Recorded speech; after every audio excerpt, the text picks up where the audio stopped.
Imagine a high-security detention center in one of the safest countries in the world.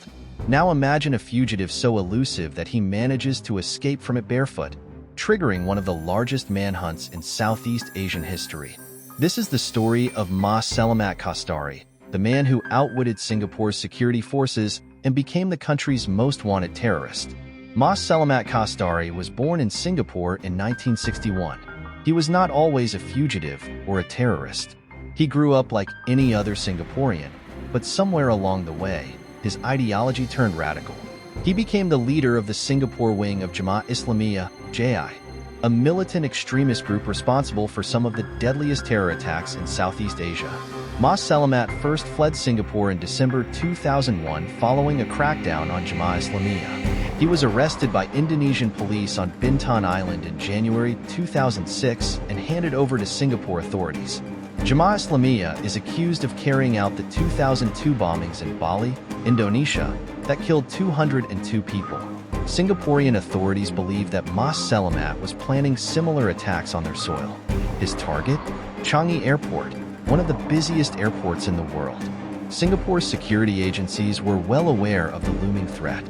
In 2006, Mas Selamat was arrested in Indonesia and deported back to Singapore, where he was detained under the Internal Security Act, ISA. This act allows authorities to hold suspected terrorists without trial. He was placed in Whitley Road Detention Centre, a highly secure facility. The authorities believed they had neutralized a significant threat. But Mas Selamat had other plans. He hatched the perfect prison break in February 2008. February 27, 2008. A day that shook Singapore's sense of security. Mas Selamat, despite being under 24/7 surveillance, managed to escape. So how did he do it? Here's what we know. He was allowed to use the prison toilet. But this wasn't just any toilet. It had a small ventilation window that wasn't properly secured. Taking advantage of a lapse in security, he squeezed through the window and climbed onto a ledge, hid under an expressway. From there, he scaled the perimeter fence and disappeared into the streets of Singapore, all while being barefoot. The authorities realized he was missing only minutes later, but it was too late. Mas Selamat had vanished. The escape triggered an unprecedented manhunt. Thousands of officers were deployed to track him down. Checkpoints were set up at all border crossings. Singaporeans were urged to be on high alert. Despite these efforts, Mas Selamat managed to evade capture for over a year. The big question was, how did he survive? It turns out, he had help. Reports suggest he swam across the Johor straight into Malaysia and received support from underground networks sympathetic to his cause. The Special Branch Counter-Terrorism Division head said during interrogation, Mas Selamat revealed that he started preparing for his escape a month ahead by exercising and trying to solicit information on roads outside the Singaporean prison from his wife during family visits. He started to stock up extra small packages of butter to be used as food and obtained extra clothing from his wife.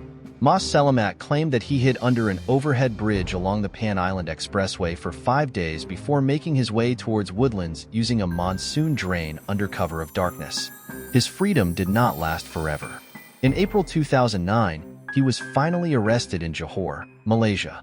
He had been hiding in a secluded village using a fake identity.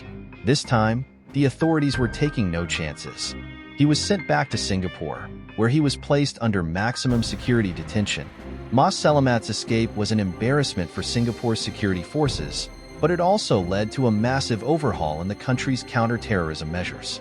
Detention centers were reinforced, border security was tightened, and perhaps most importantly, Singaporeans were reminded that no nation, no matter how safe, is immune to the threat of terrorism.